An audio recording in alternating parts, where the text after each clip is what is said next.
Alhamdulillah, selesai sudah majlis pengumuman skim pelaburan khas Peladang, dana Peladang Kebangsaan untuk tahun 2024 yang telah dirasmikan oleh Yang Berhormat Menteri Pertanian dan Keterjaminan Makanan Malaysia, Datuk Seri Haji Muhammad bin Sabu.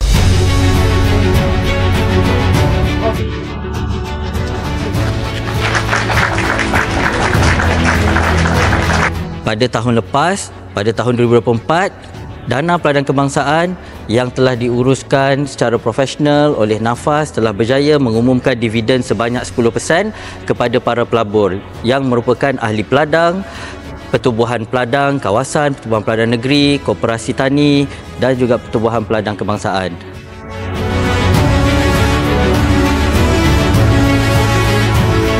Saya ucapkan terima kasih di atas kerja keras semua tim Dana Peladang Kebangsaan dan juga Nafas di atas kejayaan pada tahun 2024, dan ini menjadi satu cabaran besar kepada kami di peringkat Dana Peladang Kebangsaan untuk terus mengekalkan pengeksplorasi keuntungan demi mengekalkan sekurang-kurangnya 10% dividen kepada para pelabur.